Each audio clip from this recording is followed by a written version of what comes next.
Did you know that giants were real? Yes, you heard that right. And no, I'm not talking about the ones you see in fairy tales.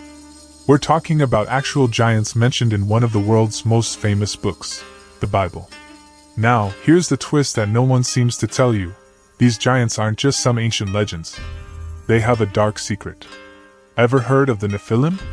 These mysterious beings might just change everything you thought you knew about human history and the future.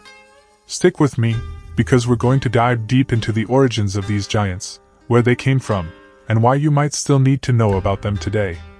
We'll unpack the strange details in the Bible and explore what makes the Nephilim so intriguing. What if I told you their legacy might still influence us today? Whether you're familiar with this part of the Bible or not, this story is loaded with surprises that will leave you questioning everything. Alright, let's head straight to the source. In Genesis 6 verse 4, it's mentioned that there were giants in the earth in those days.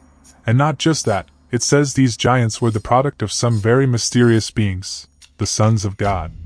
The verse says that these beings came down and had children with human women. These offspring, the Nephilim, were described as mighty men, men of renown. And honestly, this leaves us with so many questions. Who were these sons of God? Were they fallen angels, like many scholars believe, who defied divine rules and mixed with humans to create a terrifying new race of beings? This isn't just some random myth or metaphor. If you read it closely, there seems to be something much deeper at play. We're not just talking about giants walking around in the ancient world, but we're looking at a significant shift in the spiritual and physical landscape of Earth. It makes you wonder, did these giants have a hand in changing the course of history? Could these beings have been influencing humanity far more than we realize? Now, here's where things get really interesting. We all know about Noah's flood, right? According to Genesis 7 verse 23, everything was destroyed, except for Noah, his family, and the animals in the ark. So, naturally, you'd think that would be the end of the Nephilim, right? The giants should have been wiped off the face of the earth. But they didn't vanish completely. In Numbers 13:33, when the Israelites sent spies to the Promised Land, guess what they saw? Giants.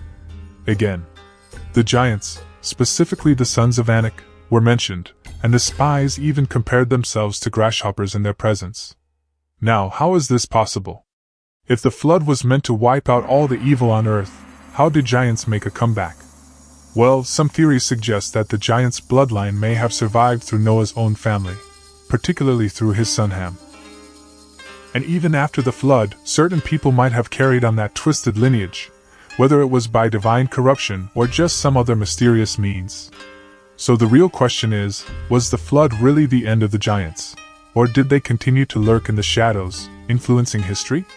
When the Israelites made their way to the Promised Land, they didn't exactly get a warm welcome. Instead, they encountered something far more dangerous: entire tribes of giants.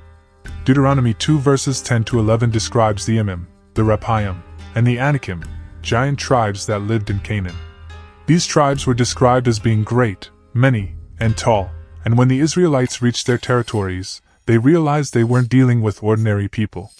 These giants were truly formidable, physically imposing beings who made the Promised Land feel less like a blessing and more like a battleground.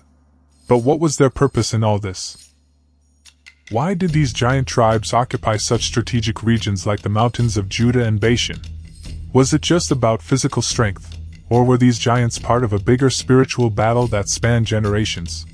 The Israelites were in for one of the toughest fights of their lives, not only battling these giant peoples but also fighting against spiritual opposition. But don't forget, it wasn't just about the land. It was about God's promises and His battle to establish His people.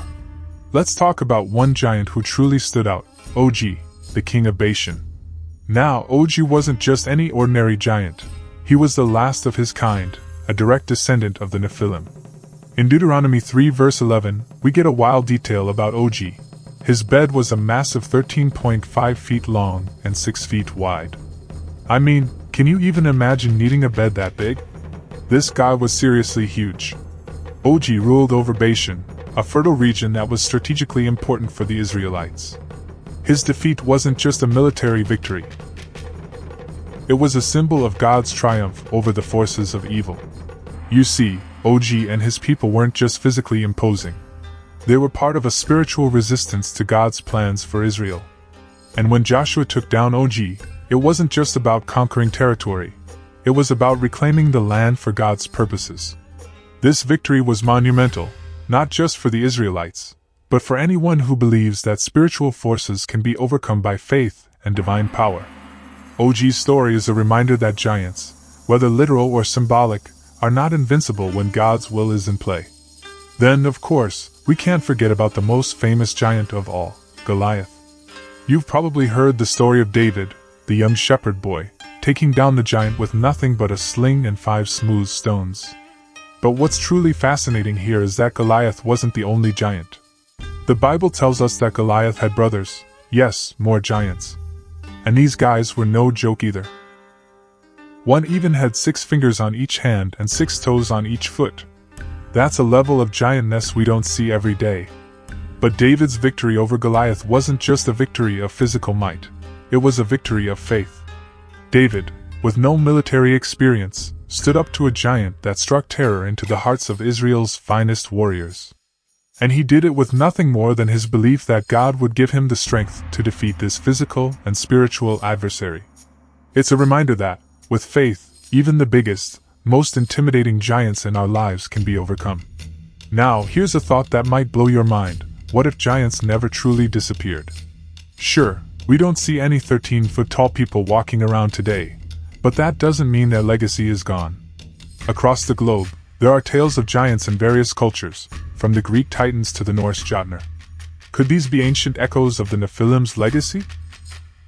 It's hard to say, but there's a theory that some of these stories have been passed down through generations, reshaping over time. And get this, there are even reports of giant skeletons being found around the world. Some of these have been discredited, but others remain mysterious and unexplained. Could they be the remains of the Nephilim, or are they just the product of overactive imaginations? We may never know for sure, but one thing's for certain, the story of giants continues to spark curiosity.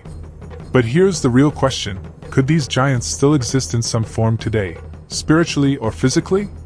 There's a lot of speculation about this, and some suggest that advances in science and technology, like genetic manipulation, could make the reappearance of giants possible.